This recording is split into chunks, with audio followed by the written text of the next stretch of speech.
Hello, Will Chandler here with Mazuma Pro Money Matters. Today I'm going to talk about overspending your means and why it's killing you.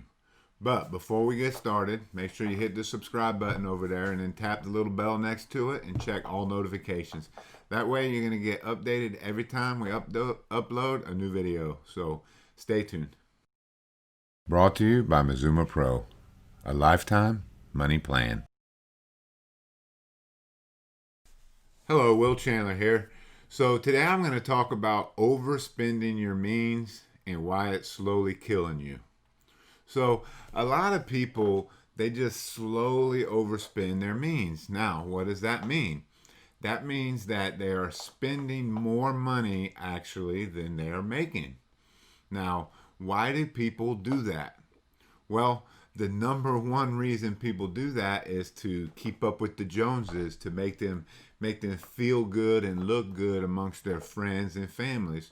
Take for instance, you go out with a friend or family member who is doing better than you, that you think has a better job or whatnot, and you go out to dinner or the movies or go out somewhere with them, and then the check comes and you're like, oh wait, I'll pay the check, I'll pay the check. Subconsciously, that's just you trying to make yourself look good to them. So they're like, oh my God, he can pay the check, he must be doing really, really good. So it's a status quo thing, even though you might not consciously be doing it, but sometimes people do it subconsciously. So they'll go out and spend money that they don't necessarily have. They're afraid to say no. They're afraid to say, oh, no, wait, let's go to this restaurant instead of this restaurant, or let's go do this instead of this because it's cheaper and they can afford it better.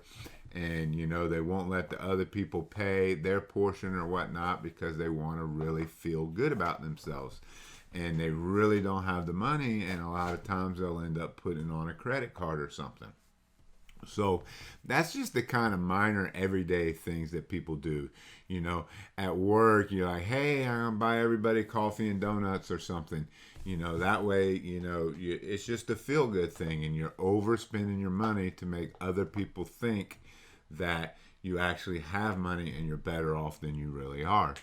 Another way people do it, and they do it big time with this stuff, is that they'll buy cars and houses and boats and toys and go on vacations and do things that they just can't afford. They don't have the money for that. But what they do is they'll put it on a credit card and they'll be like, yeah, I'll pay for it later. And then, but the problem is they're spending more than they make, so they can't pay for it later. At some point or another, they're going to have to stop spending all of this money and pay that stuff back. Now, once that happens, they're going to lose that status of, hey, I'm well off and I got this money and I can do all this stuff. So, you know, trying to impress other people, trying to look good for other people, trying to do things so you don't feel bad or whatever, it's slowly killing you. If you spend $10 more a week than what you make, you're always just going to go further and further and further and further in debt. Now, what are some of the consequences of this? Some of the consequences are, well, the main thing is the stress that comes from it. You got to wake up every day, every week, every year, knowing that you don't make enough money to pay the bills that you're accruing. And then that next phone call from that friend or family member that say, hey, let's go do this, you're going to say yes, and then you're going to just have more stress on you because, oh my gosh, now I got to pay this with a credit card, and how can I tell them no, and I can't tell them no. And so by doing this, you're just slowly piling the stress on and slowly piling the stress on. And it just ruins your life slowly but surely. It's like a slow drip that just gets worse and worse and worse and worse. So how do people pay for that stuff? They just start piling up more and more and more and more and more debt. They whip out a credit card, pay it on credit card, right? Well, once those balances start to get really high, and then you got to start making those payments, and then the interest on those payments, people get to where they're spending 50, 70, $100 in interest on one car to pay for this $5,000 that they've piled up. Now that's $100 and some dollars a month, and you're just giving to someone so you could have dinner or go to the bowling or go to the movies or whatever you wanted to do at that time, instead of saving up for the money for it. So the stress and the worries and the sleepless nights, that's just one of the issues. And then that leads to, money problems is like one of the leading causes of divorce and separation and relationships just breaking up. So if one person is the party that's, spending recklessly and spending above their means, it's going to definitely cause tension. But, even if you're in it together, doing it like, hey, let's go do this, hey, let's go do that, we'll pay for it later.